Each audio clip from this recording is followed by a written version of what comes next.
Well, unfortunately, the dumbed-down public thinks that the shadow government is nothing more than something you would see in a James Bond movie. They don't even know that it exists, Mr. Scott. And, I mean, that's just the reality. Well, I think they see more and more they did. What happened in Pittsburgh, for example, that's not the American way of doing things, you know. You have a small group of peaceful protesters, and these companies have these brand-new weapons they want to try out, and you know, members of the press getting arrested. No, I can't say arrested, detained. He was not booked, right? Yeah, no, not booked at all. Just detained, so that they can see that things are changing. Absolutely. All right, final segment coming up with Peter Dale Scott, one of the great minds of our time, folks. I can guarantee that his work will go down in history, author of The War Conspiracy and much more. It's The Alex Jones Show. I am Jason Burmis sitting in. We'll be back after this. Infowars.com, prisonplanet.tv. All right, folks, we are back. It's the Alex Jones Show. I'm Jason Burmis sitting here with Peter Dale Scott. He's going to remain with us for a few more moments, and then we're going to start taking your calls. Going over some of the mainstream news here that, again, foreign mercenary forces are in the United States under the guise of American police force. It's not American. It's not a police force. But we were just talking a little bit about COG and how that kind of intertwines into this government drug dealing, and we talked about Iran-Contra over the break. Why don't you tell people, you know, about Oliver North's revelations about continuity of government during Iran-Contra? Right. You know, almost all that we know about continuity of government is actually goes back to the era when Congress, there was a congressional committee on Iran-Contra, and Oliver North was a witness. And a very good journalist, Alonzo Chardy, wrote for the Miami Herald?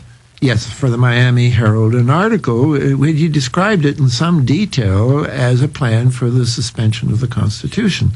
And Congressman Jack Brooks from Texas was on the committee, and he asked Oliver North on camera, on television, is it true that you have been working on plans to suspend the American Constitution?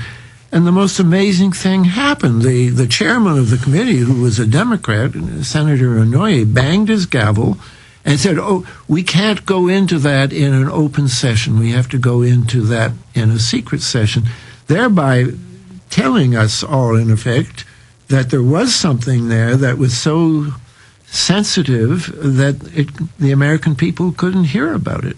And it was amazing that the New York Times had printed every word of the hearings, and they printed that exchange. But they did a news story about what happened that day and didn't mention that Oliver North, I mean, the idea that Oliver North was doing something about suspending the American Constitution was not in the news story or any other mainstream media news story. That's where I really became, for the first time, aware of the increasing gap between what's going on at a deeper level. I call Iran-Contra a deep event, the Kennedy assassination a deep event, 9/11 a deep event. So we're just getting used to the fact that every now and then something happens that we're not going to get to the bottom of. And what we have to be aware of is that cumulatively, these deep events are doing more to shape where the country is going than all the public debate that goes on in Congress. And that's particularly true of 9/11. We still haven't got to the bottom of it. Even the chairman of it had admitted that they didn't get proper information from the CIA. Louis Freeh, who was head of the FBI at the time, has said that is perfectly understandable that people would want a new investigation. And yet, we're not going to get a new investigation because it's a deep event. But the most important constitutional event of this century to date has been the passing of COG on the morning of September the 11th, 2001.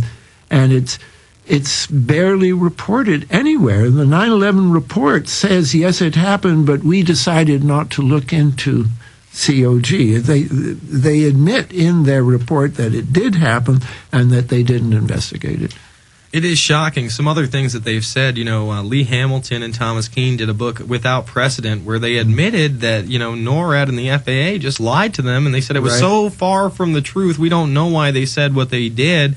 I was actually one of the first people to get the NORAD tapes, which had been vetted, but, the first person to go through 30-plus hours of audio over, I think it was 21 separate channels, and you listen to these things, and they're talking about drills going on. In fact, in the movie Fabled Enemies, I go over it, they had to call into Cheyenne Mountain 20 minutes after Flight 93 had been downed and ask them to take the inputs out of their screens, out of radar, because they were getting even more hijackings. Oh, my God. Yeah, and, and I play the audio for you with them frantically calling into Cheyenne Mountain, telling them to take the inputs off. And publicly, we know they were following Delta 1989, which supposedly had a bomb on board. They were following a Korean Airlines plane out of Alaska coming in. I know about that one because it came down in Canada. Yes, that's right. It did come down in Canada before it was able to reach. You read over and over and over that not a single plane was brought down. One plane was forced down. It was forced down by the Canadians who were not clued into whatever was happening. Well, if you go and you check the FBI's initial, I believe it's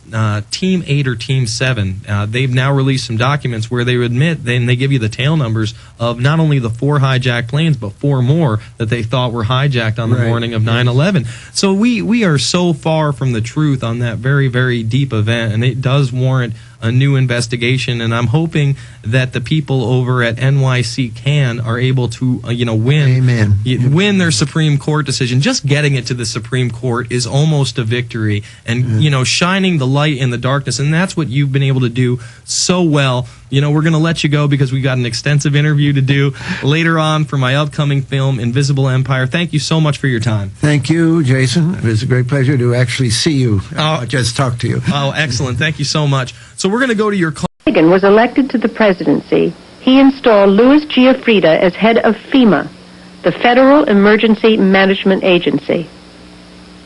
Giuffrida was an old cold warrior from Reagan's California days whose specialty was suppression of unrest and dissent.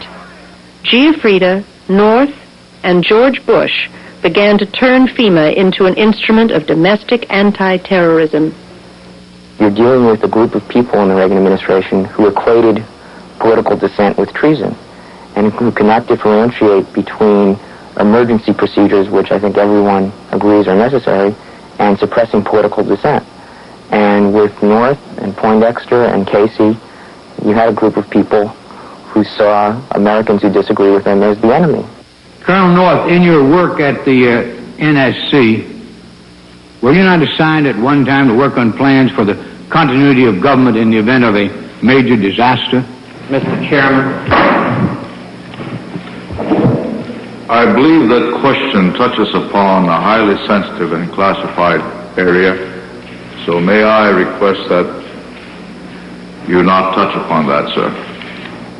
I was particularly concerned, Mr. Chairman, because I read in Miami papers and several others that there had been a plan developed by that same agency, a contingency plan in the event of emergency that would suspend the American Constitution. And I was deeply concerned about it and wondered if that was the area in which he had worked.